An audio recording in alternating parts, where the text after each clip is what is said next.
Radhe Radhe. Exam junction तक study YouTube channel पे आप सभी का स्वागत है। वीडियो को पूरा ध्यान से सुनिएगा, लास्ट तक इंपॉर्टेंट न्यूज़ होगी वो जेई से हो सकती है, और साथ ही साथ जो एएसओ को लेकर के क्या आप लोगों को करना चाहिए, और कुछ खबरें और हैं एल टिकट को लेकर के। तो पूरा वीडियो ध्यान सुनिएगा। चैनल पर अगर पहली और विजिट किए हों तो वही लाइक शेयर सब्सक्राइब करिए। जान लेते हैं आज के सुविचार क्या है। कहते हैं ज़िंदगी को यदि समझना है ना तो फिर पीछे देखो, और पीछे देखना किसी को पसंद नहीं है। इसलिए अगर ज़िंदगी को जीना है तो आगे देखो। इस कोट के साथ जो है चलिए इस बड़ी खबर की शुरुआत करते हैं। आप देख रहे हैं एग्जाम जंक्शन तक स्टडी यूट्यूब चैनल, जिसपे खबरें जो होती है ऑथेंटिक वही डिलीवर की जाती हैं। और आप वीडियो पे पीछे पड़ी उसको देख सकते हैं कि पुलिस की भर्ती को लेकर के, विज्ञापन को लेकर के, इंटरव्यू को लेकर के, रिजल्ट को लेकर के आपको अपडेट जो है जो पहले दी गई वो अब आपको समाचार पत्रों में देखने को मिले। तो देख लेते हैं आज के समाचार पत्रों की प्रमुख खबरें क्या हैं।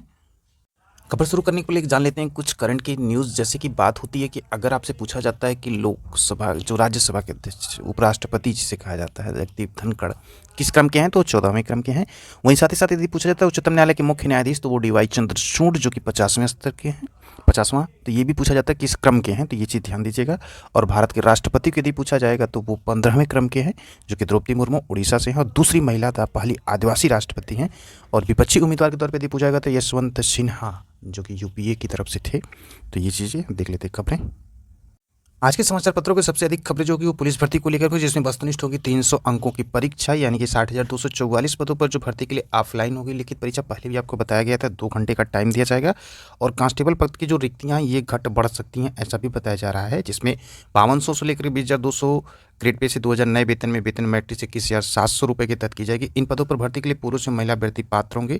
बोर्ड का यह भी कहना है कि परीक्षा के पूर्व किसी भी समय रिक्तियों की संख्या परिवर्तित की जा सकती है, ऐसा ही मेंशन होता है सभी नोटिफिकेशंस में।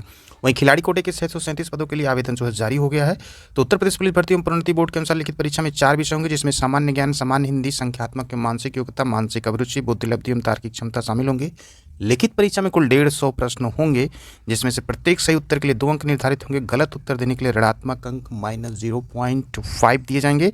परीक्षा जो कि वो एमआर आधारित होगी, तो परीक्षा प्रणाली के अनुसार जो है कराई जाएगी। बढ़ते हैं अगली खबर की तरफ। वहीं अगली खबर है पुलिस भर्ती की तैयारी करने वाले सारे CWS कैंडिडेट ध्यान दें, अगर उनको निःशुल्क कोचिंग करनी है तो ये प्रयागराज में है। सभी वर्गों के आर्थिक रूप से कमजोर विद्यार्थियों के लिए उत्तर प्रदेश पुलिस परीक्षा है तो निःशुल्क एवं नियमित कोचिंग की व्यवस्था जो है गांधी अकादमी संस्थान प्रयागराज द्वारा किया गया है। संस्थान के संरक्षक एवं पूर्व पुलिस महानिदेशक सूर्य कुमार ने बताया कि गांधी अकादमी संस्थान के संस्थापक निदेशक ओम प्रकाश शुक्ल के अथक प्रयास से विगत 25 वर्षों में 12,000 गरीब विद्यार्थियों को प्रशासनिक अधिकारी एवं सरकारी कर्मचारी बन चुके हैं।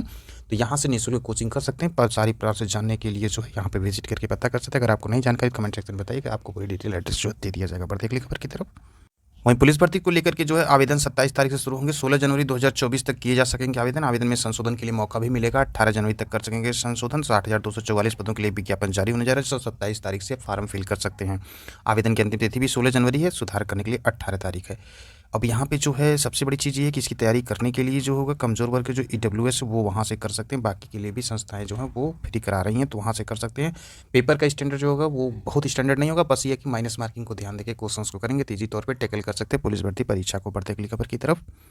इस खबर को मेंशन नहीं किया गया टीजर में। बात है ये पटना की मध्य और माध्यमिक के 9 विषयों में कुल 18,642 सफल हुए। यहाँ पे ललित कला, अरबी, हिंदी, म्यूजिक, संस्कृत और 6ठी और 8वीं संस्कृत, हिंदी, उर्दू, अंग्रेजी के लिए बताया गया कितना। विज्ञान और गणित में रही मेधा कड़ी स्पर्धा।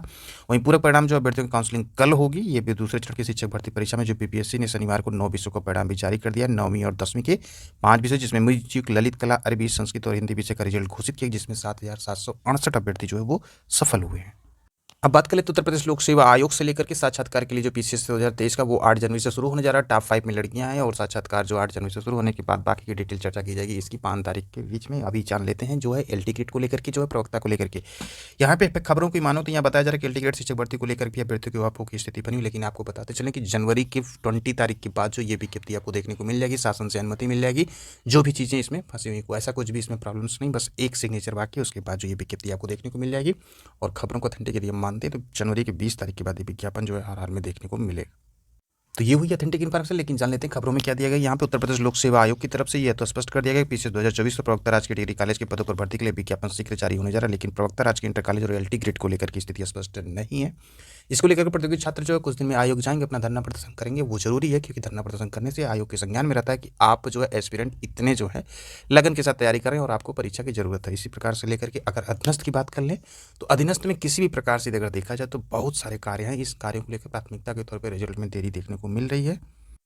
तो एसओ को लेकर के कुछ अभ्यर्थी प्रतियोगी छात्रों का कहना है कि वो जो है कल से जो है, जैसे कि उस लोग एमआरएस की परीक्षा में बिजी होने की वजह से नहीं जा पा रहे, लेकिन जैसे ही कुछ लोग जो जाएंगे उसके बाद प्रतियोगी छात्र मिलेंगे और अपनी बात को रखेंगे। तो जितने अधिक से अधिक लोग हो सके पहुंच के अपनी बात को रखें, ताकि जो है एसओ की मीटिंग तो हो जाए, उसके बाद परिणाम भी देखने को मिल जाएगा। नहीं तो अगर धीरे धीरे प्रोसेस होगा तो वो लेट लतीफ़ी तक वीडियो में मेंशन करने की ज़रूरत इसलिए होती है क्योंकि बहुत सारे छात्र प्रतियोगी जो होते हैं उनका यही कहना होता है कि कम से कम रिजल्ट तो आ जाए, काफ़ी दिन हो गया, और इसको लेकर के जो है यही चीज़ आप करेंगे तो रिजल्ट जल्दी ही देखने को मिल जाएगा। उसे लेखपाल के तौर पर परिणाम जो जारी करने के बाद आयोग जब फ्री हो जाएगा तो इन सारे परिणामों को लेकर के काम तेज़ी के साथ होगा। है इसमें कुछ नहीं, बस थोड़ा सा यहाँ पे देखा जाए तो आयोग की तरफ या शासन की तरफ से मंजूरी अभी फिलहाल यही है कि पहले ये परिणाम जारी किया जाए।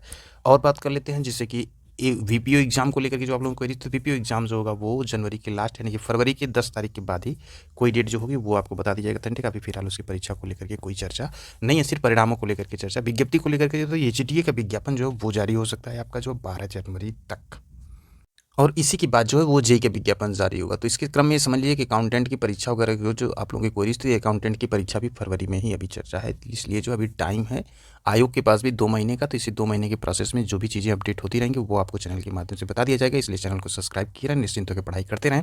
फिर मिलते हैं आपसे अगले वीक अपडेट के साथ, जो कि प्रतियोगी छात्रों के लिए काफ़ी इंपॉर्टेंट होती खबरें, वो छोटी हों या बड़ी हों।